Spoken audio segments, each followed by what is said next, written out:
Je pense qu'en cette période de pandémie, c'est malheureux que le gouvernement continue à dérouler un agenda politique contesté et contestable. Vous vous souvenez sans doute que le président de la République a voulu faire une nouvelle constitution juste pour pouvoir faire un troisième mandat, malheureusement, parce que toutes les améliorations auraient pu être faites dans le cadre de l'ancienne constitution, à part l'intangibilité du nombre et de la durée des mandats. Alors, comment avoir ce troisième mandat? Il fallait bousculer l'ensemble du pays et toute la classe politique. Eh bien, cette classe politique s'est opposée dès le départ. Alors, ces élections ont été très difficiles parce qu'elles se sont passées dans un climat de violence. Je rappelle qu'il y a eu plus de 42 morts pendant les marches. Et pendant le scrutin lui-même, dans la région forestière à Zérekouré, il y a eu plus de 22 morts. C'est extraordinaire. Donc, beaucoup de violence pour des élections contestées. Le peuple s'est très peu mobilisé pour ces élections. Et voilà. La deuxième raison essentielle, c'est que les grands partis politiques ont été exclus de ces élections-là. Donc, des élections non inclusives, des élections dans un climat de violence extrême et qui n'était pas justifié. Voilà la raison pour laquelle les institutions nées de ces élections sont nulles et de nul effet. C'est pourquoi nous avons vu avec beaucoup de tristesse la rentrée de ce nouveau Parlement qui est contesté par l'ensemble du peuple de Guinée et par l'ensemble des amis de la Guinée à l'extérieur. Écoutez, d'abord, c'est une assemblée, comme je l'ai dit, qui n'est pas du tout représentative, puisque je rappelle que très peu de Guinéens ont voté. Et ensuite, l'élément le plus important, c'est que c'est porteur de violence, d'un potentiel de violence. Pourquoi? Parce que le parti au pouvoir, le RPG Arc-en-Ciel, qui est très très minoritaire dans beaucoup de préfectures dans ce pays, ce parti va être amené à présenter, à avoir des députés. Imaginez-vous les députés qui sont élus par le RPG Arc-en-Ciel dans les fiefs de l'opposition. Ça va être très difficile en Guinée ici, je vous assure. Donc nous avons un potentiel encore de violence à venir. Et ensuite, au niveau international, c'est un parlement qui n'est pas reconnu. La Guinée va bientôt rentrer sous sanctions diplomatiques, sanctions économiques et financières. Et là, ce sera dommage, et même des sanctions ciblées. Donc je pense que tout ceci, nous allons rentrer dans une ère d'instabilité qui n'est pas bon pour le pays en cette période de pandémie où déjà la croissance économique va être amputée très gravement. Et c'est vraiment dommage. D'abord, sur le plan politique, dérouler un agenda, faire des élections en cette période où le monde entier est confiné, où le virus se propage à grande vitesse, je pense que c'est pas du tout responsable de la part du gouvernement et des autorités politiques. C'est ce que tout le monde déplore. Ensuite, en ce qui concerne la gestion de la crise, je ne peux m'empêcher de penser à une remarque de long terme. Vous savez, dans ce pays, tous les dirigeants, depuis pas seulement le régime actuel, depuis une trentaine d'années, les dirigeants n'ont pas voulu investir ni dans le domaine de la santé publique, ni dans le domaine de l'éducation. Je rappelle qu'en Guinée, le budget de l'éducation, c'est 13%, alors que ce chiffre est à 35-40% dans les pays comparables à la Guinée, autour de nous. Alors, ce qui se passait, c'est que l'élite guinéenne envoyait toujours ses enfants à l'extérieur et se soignait à l'extérieur. Alors, nous avons eu cette crise, qui est une crise que j'appelle démocratique, puisque tous les pays sont confinés et aucun dirigeant n'est autorisé aujourd'hui à prendre un avion pour aller se soigner en Europe, aux États-Unis ou ailleurs.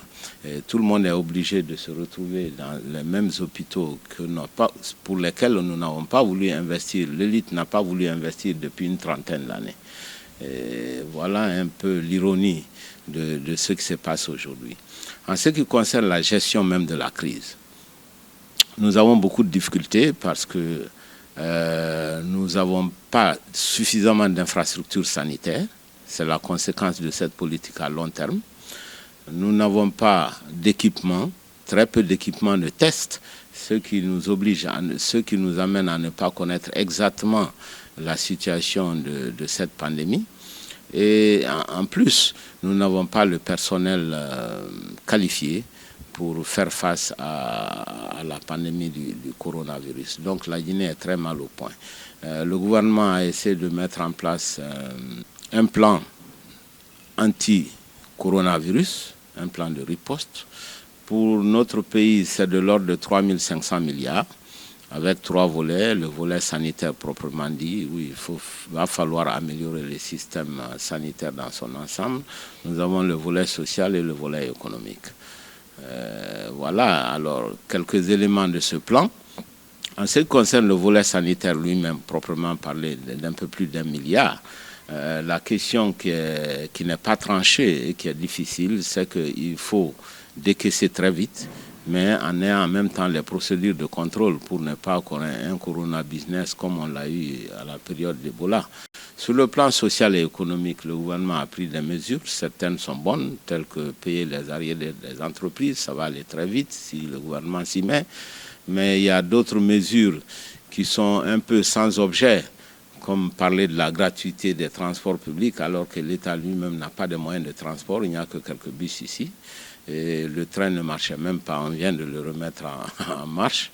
Donc ce sont des mesures qui n'ont pas beaucoup de sens économique parce que la cible est très restreinte. Il y a des mesures telles que le fonds de garantie aux PME. C'est une bonne mesure, mais seulement ce n'est pas pour tout de suite puisque les banques sont au ralenti et ne sont pas aujourd'hui disposées à faire du crédit parce que le personnel ne travaille presque pas. Nous avons préconisé de baisser fortement le prix du carburant. Malheureusement, cela n'a pas été fait. C'est ce qui aurait dû être fait car le carburant est utilisé par tout le monde. En comparaison, lorsque le gouvernement a gelé les factures d'eau et d'électricité, mais en fait, la majorité du peuple de Guinée ne bénéficie pas d'eau ou d'électricité. Donc ce sont des mesures, encore une fois, qui passent à côté de la cible.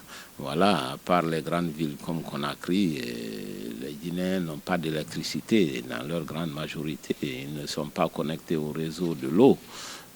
Voilà. Mais par contre, si on avait fait un gros effort en ce qui concerne le carburant, je crois que ça aurait été une très bonne chose. Il y a d'autres mesures que l'on peut avoir, telles que réquisitionner tous les grands hôtels de Conakry, au moins, pour augmenter la capacité d'accueil des hôpitaux. Je pense que ce serait une bonne chose.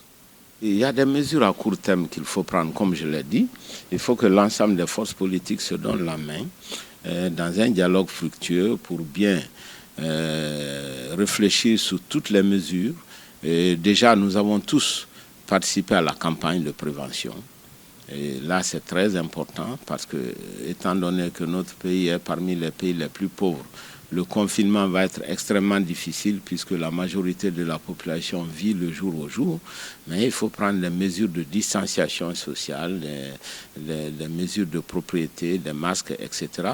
Et toute la classe politique, là je suis heureux de le constater, a participé à la sensibilisation de la population.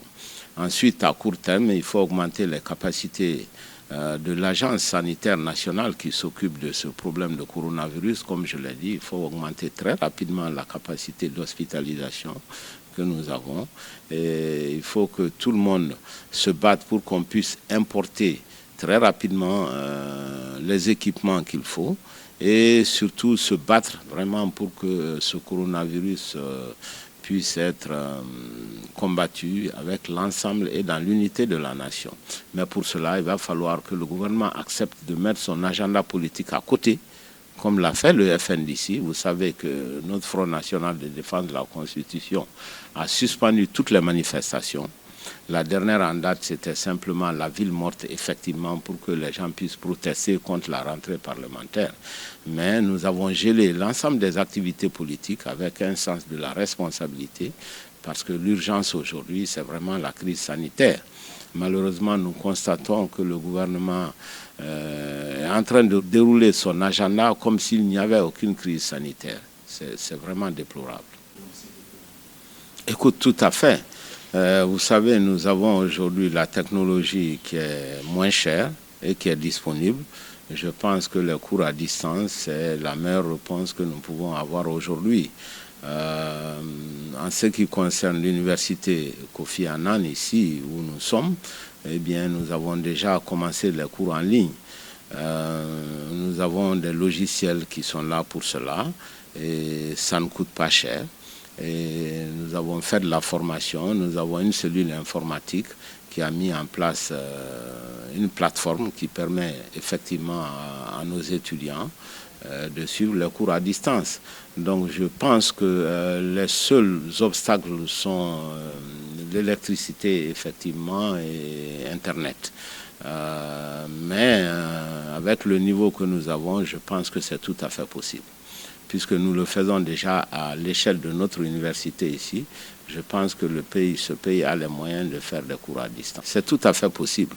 Tout le monde ne peut pas être au bon niveau tout de suite, mais avec un peu d'effort, on peut toucher l'ensemble des élèves et étudiants de ce pays à travers les cours à distance. Écoutez, je n'en sais rien. Si on voit tous les efforts qu'il a fait pour arriver ici, nous pensons que tous ces efforts ont été faits juste pour avoir un troisième mandat. Moi, je ne serais pas du tout surpris qu'il se présente encore comme candidat à l'élection présidentielle malgré son âge avancé de plus de 82 ans. Écoutez, je pense que ce n'est pas à moi de lui donner un conseil. C'est que je sais que ce n'est pas une bonne chose pour la Guinée, ce n'est pas une bonne chose pour la classe politique et ce n'est pas une bonne chose pour lui-même.